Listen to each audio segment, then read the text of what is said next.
Hey, what's up, guys? Here in the Fire Sports Pod, where everything we got is hot. I'm your host, Zack Jackson. We're back at it again on another episode, powered by StreamYard, where StreamYard makes your dream yard go. We're here on Season 9, episode number 16 here in the Fire Sports Pod.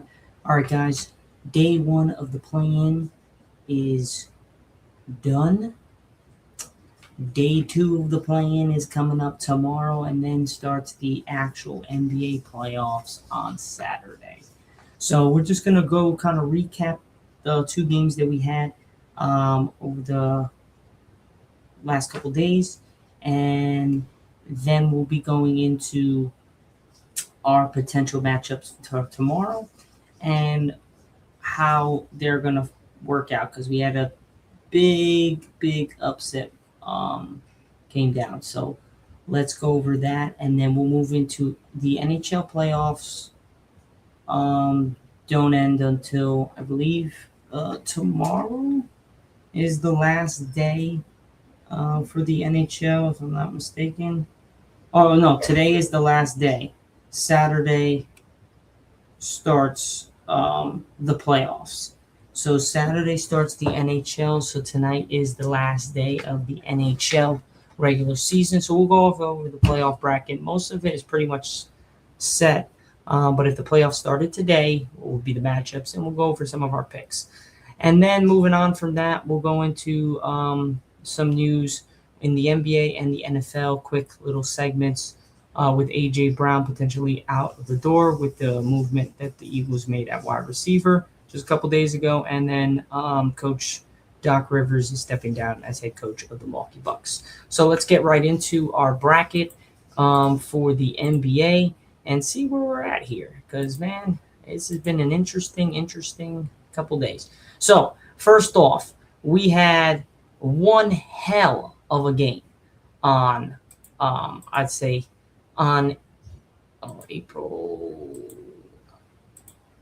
Oh, so on April 15th, we had the Hornets take on the Miami Heat. What a game it was. I mean, it came down to the wire. You had LaMelo Ball dropping 30.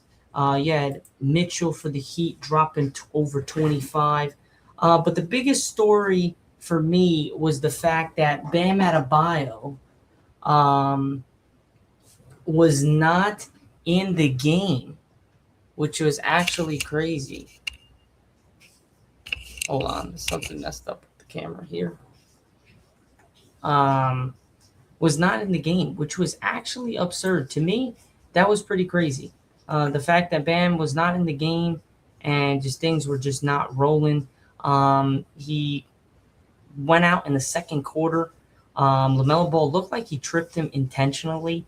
I don't want to really say that, but it does look like he did trip him intentionally when he was going down, which kind of sucks because, I mean, I would have loved to see Bam in the game. Who knows if the Hornets even win this game if Bam is in the game for them.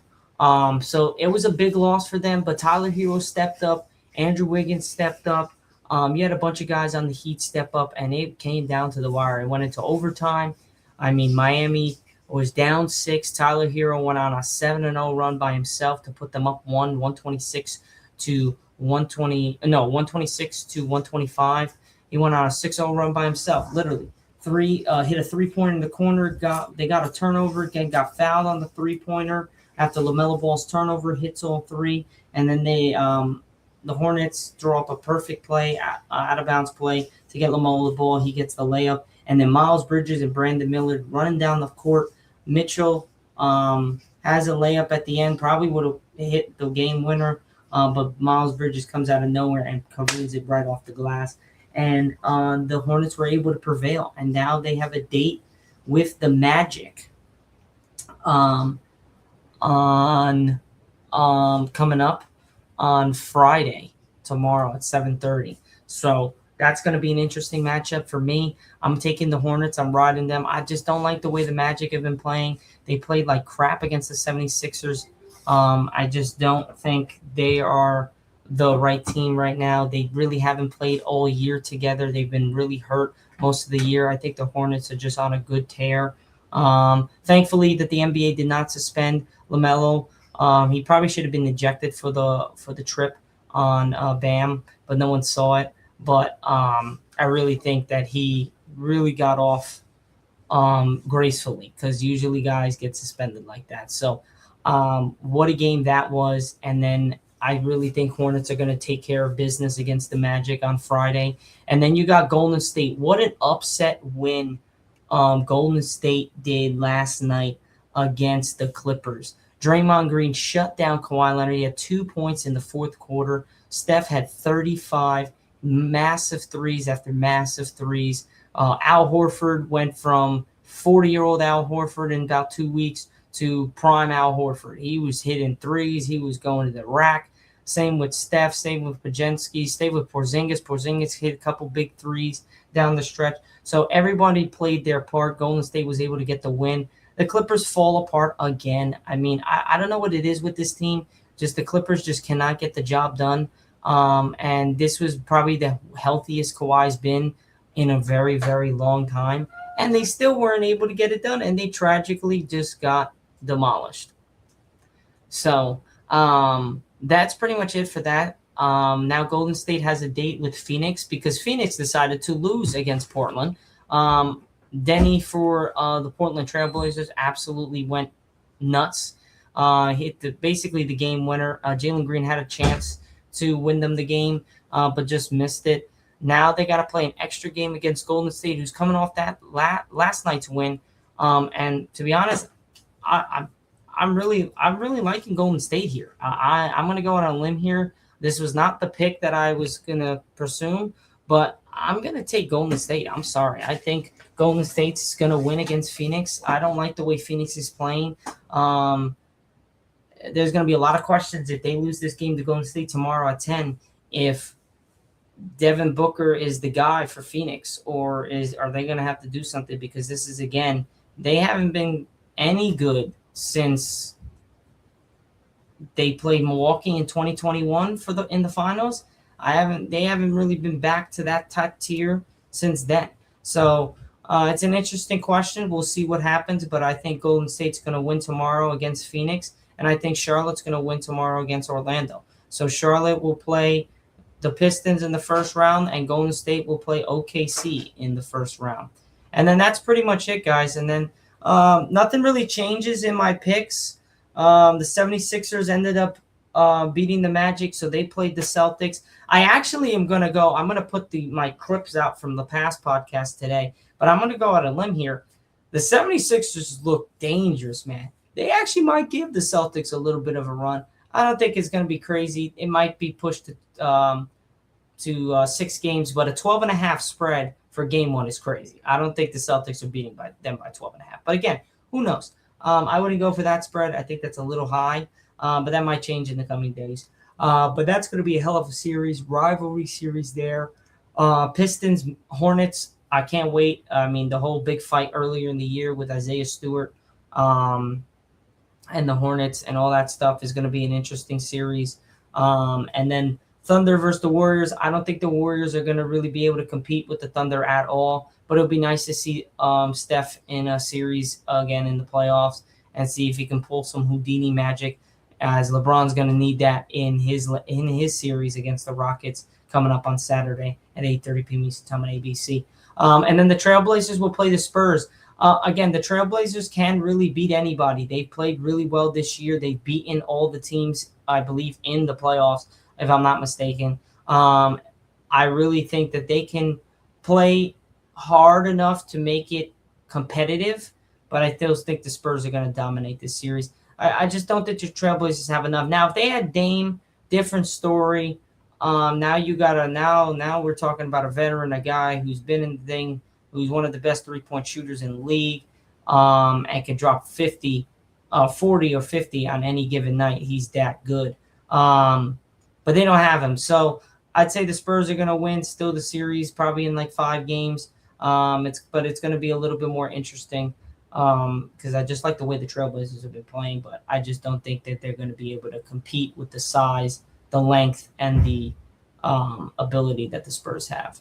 So that's pretty much it for the NBA. A little quick 10-minute segment on the NBA bracket, just recapping what happened the last 2 days for the play-in and going over what's happening tomorrow for the play-in and my picks, and then going over some different scenarios that have changed for my picks since there's different teams playing each other, but mostly stays the same. So we're going to move now on to the NHL. So let's go there. We're going to share our screen here. Again, the game's still going on today, so there it's not technically all like all perfect here. These some things could change here, but if the playoffs started today, this would be the first round matchups. It would be Colorado versus the Kings, Dallas versus Minnesota, Vegas versus Utah, Oilers versus Ducks, Buffalo versus Boston, Tampa versus Montreal, Carolina versus Ottawa, and Pittsburgh versus the Flyers. The only game that's set right now for Saturday is the Carolina Senators game.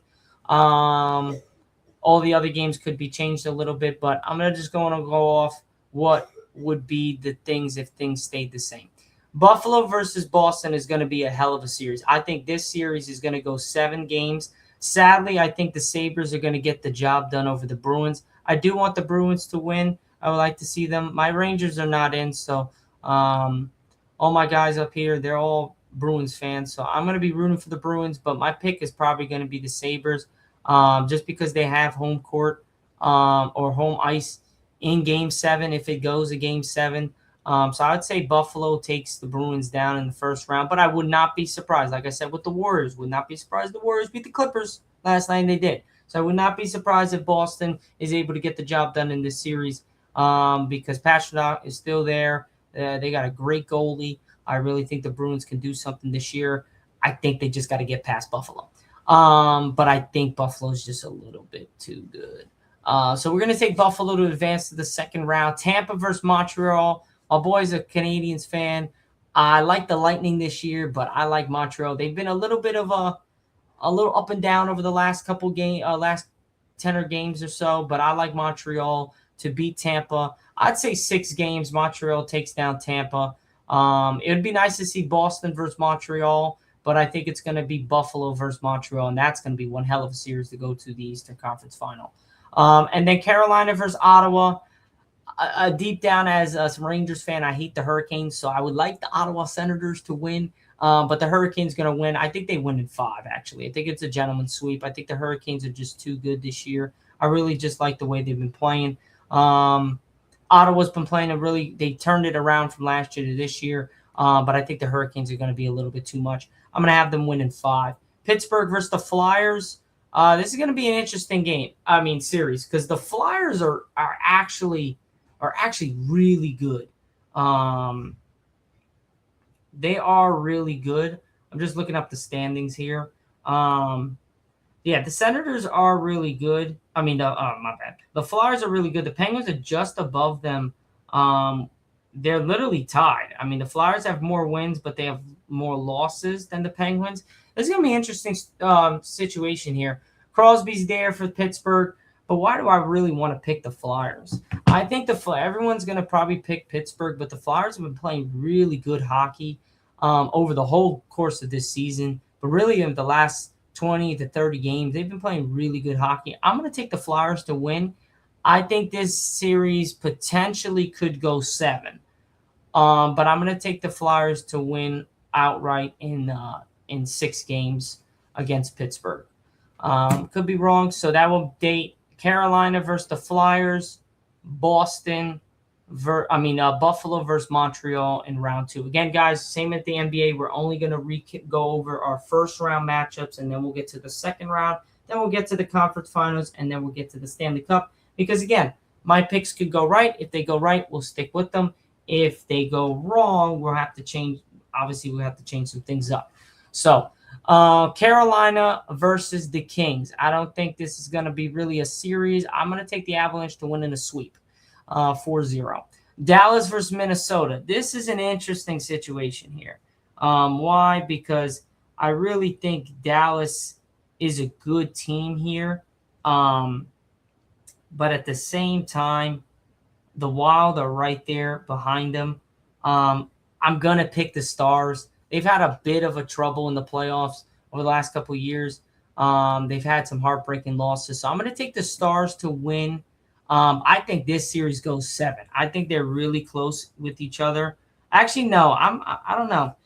This is an interesting series because I think the Stars win. You know what? I'm gonna go 6. I think Dallas wins in 6, just because Minnesota is gonna get 2 games probably at home. But I think Dallas is gonna win in 6. I was gonna say 7, but I'm looking at the points. I'm looking at the games. I just like the way going off that. It just looks like the Stars are a little bit better, so I'll go 6. Dallas gets the win in 6 games. Vegas versus Utah. Now, Vegas is number 1 in their conference with 39-26.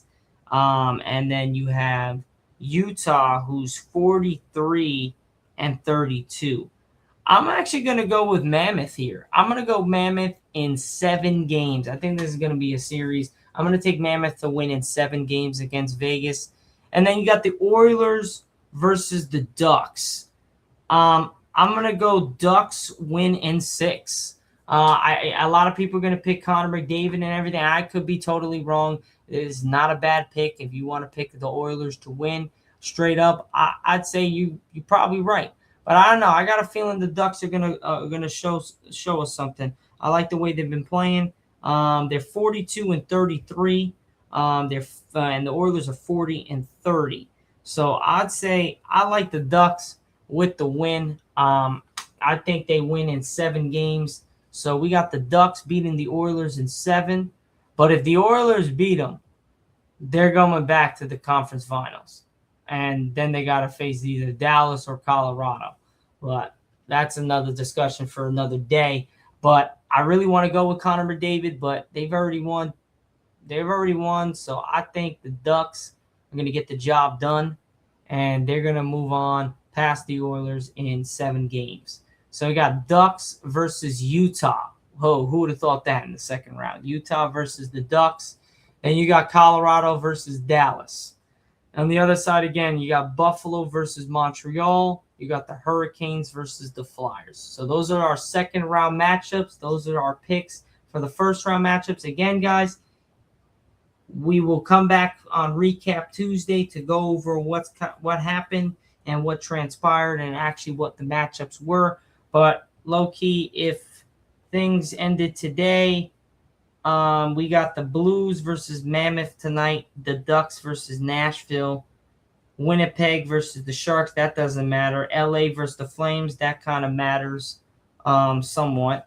Vancouver versus the Oilers, that's a big one. And Seattle versus Colorado, that really doesn't matter. So I'd say the 3 ones that matter are Utah, because if they win, they get a game up. If the Ducks win, they get a game up. And if the Oilers win, they get a game up. So there's 3 potential big-time playoff moves in these games tonight. But we'll see what happens. For me tonight, I got Utah to beat St. Louis. I actually got the Ducks to beat Nashville.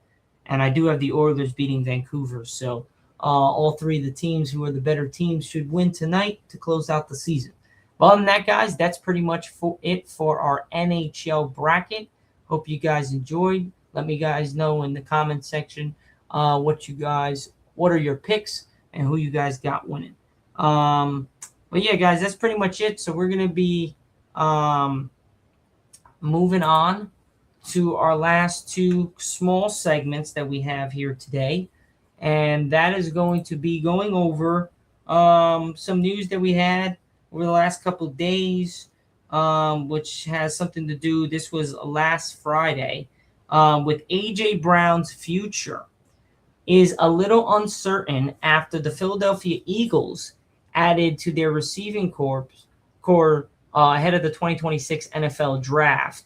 The Eagles are sending the Green Bay Packers a 2026 fifth-round pick and a 2027 sixth-round pick in exchange for veteran receiver Davian Wicks. According to ESPN, Wicks, who was going into the final year of his rookie contract, will reportedly sign a 1-year, $12.5 million extension with the Eagles. Now, Wicks caught 108 out of 180 targets for 1,328 yards and 11 touchdowns, averaging 12.3 yards a catch. He caught 20 passes for 322 yards and 2 touchdowns last season. So, he came up big for the Green Bay Packers last year in many games, including the playoffs. Now, does this mean that A.J. Brown is on the move? I'd say yes. I don't think, why would you bring in some guy who was a fifth-round pick, who had some good numbers last year, but wasn't like crazy numbers, if you weren't sold that A.J. Brown was going to be back? I think that's the case. I really think New England is going to pick him up. Everyone keeps saying it's not going to happen. That's Mike Vrabel. That was his head coach in Tennessee. I think he would pair well with Drake May. They need a number one guy like that. I think that would be good, maybe for a year or two, just to see how it goes. So that's my thoughts. Again, you guys remember when we were back doing the podcast during the regular season in the NFL, or right after the NFL season ended and the playoffs ended, we were going over where do we think A.J. Brown might land. And my number one thing, I think he's going to land in New England, or he's going to get re-signed with Philly. That's pretty much that for me. That's our little one segment. And then our last one, which was on Monday this week, Doc Rivers, gone. He is stepping down as head coach of the Milwaukee Bucks. To be honest, I blame the players. I'm going to agree with Chuck on this one. The players really screwed him. I mean, they just did not come to play this year. I mean, again, you can't really fault everybody because Giannis was hurt pretty much the entire year. So they couldn't really get any traction going. But they're just not a good team. I also think Doc Rivers is not the best coach for that situation. But I think they really kind of screwed him over a little bit.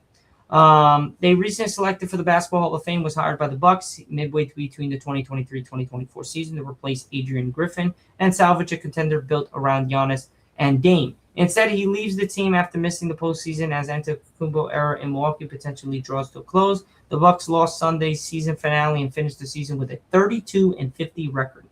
Rivers coached 4 NBA teams before joining the Bucks: the Magic, the Celtics, the Clippers, and the 76ers, winning a championship with the Celtics in 2008.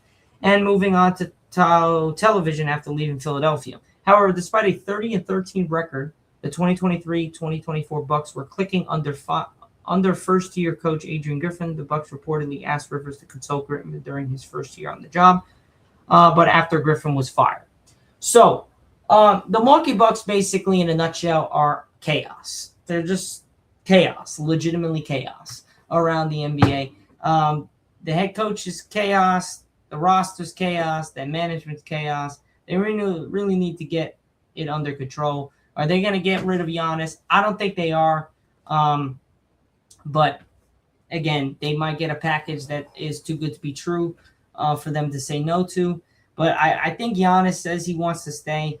But for his best interest, I'd say Giannis definitely has to get the hell out of there. 1,000%. Because if he doesn't go, he's just going to stick with the same mediocrity that's with Milwaukee. And I just think that he wants to win championships. He wants to stay loyal, and I love that. But, dude, you got to get out of there. It's just not it's not a good look. But other than that, guys, that is pretty much it for the podcast here on the Fire Sports Pod. We are powered by StreamYard, where StreamYard makes the dream yard go.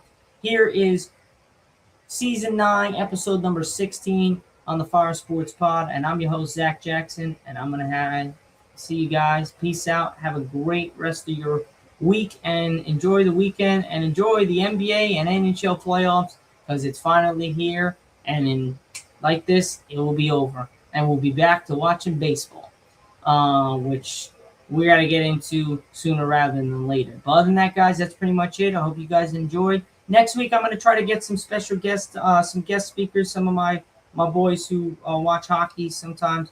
Again, guys, we'll get a lot of stuff during the summer and get the ball rolling again with the podcast. But I appreciate all the support out there. Thank you guys for all the likes, the subscribes, the comments, the shares. Again, guys, don't forget to check out my other social media pages on TikTok, Instagram, Apple Podcasts, Spotify, X, LinkedIn as well, and Threads. Everything is the Fire Sports Pod. TikTok is the Fire Sports Pod. I believe it's 3.0 now. Because we got banned twice already. But other than that, guys, I hope you guys enjoyed. And don't forget to drop a like and a follow. Or drop a like and subscribe. and I'll see you guys next week on Recap Tuesday. Peace out.